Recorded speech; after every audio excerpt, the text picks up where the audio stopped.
Sameer sir, एक question जो है बहुत कंफ्यूजन पैदा कर रहा है, और क्वेश्चन ये है कि पत्नी की दशा में, मान लो किसी पत्नी का फॉर्म है किसी की, तो उसमें उसे अपने पिता का नाम लिखना है या अपने ससुर का नाम लिखना है उस कॉलम में, संबंधी या संबंध वाले वाले कॉलम में उसे किसकी डिटेल देनी है, इसे सर बताइए थोड़ा। आजाद सर, आपका क्वेश्चन ये है कि सपोज करो कोई महिला है, उसका 2003 की वोटर लिस्ट में नाम नहीं है और ये महिला शादीशुदा है।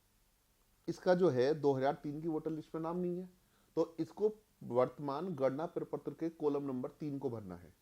तो जब ये कॉलम नंबर 3 को भरेंगी तो इसमें जो अभिभावक का नाम है वहां पर अभिभावक के यानी कि पिता के नाम के रूप में वो किसका नाम देना है।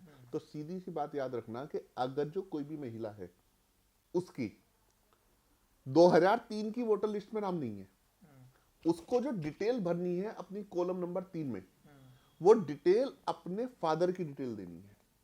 सही है ना? वो इस चीज पे भी कंफ्यूज ना हो कि जी ससुर भी तो पिता होता, ससुर है फादर का पिता, हस्बैंड का पिता है, उसका पिता नहीं है।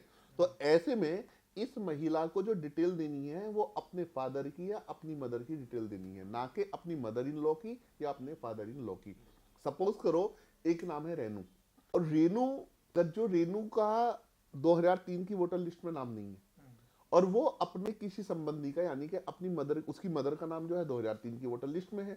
अब वो ये नाम देना चाहती है, तो मदर का नाम है सुमन, तो यहां पे निर्वाचक नाम में सुमन आएगा, निर्वाचक नाम में सुमन आएगा। सही ना? अब सुमन आने के बाद जो है, क्योंकि सुमन का नाम है, अब जो यहां पर सुमन के साथ जो संबंधी का नाम है, तो यहां पे हमें यह देखना है कि सुमन के साथ उसके वोटर लिस्ट में कौन है संबंधी।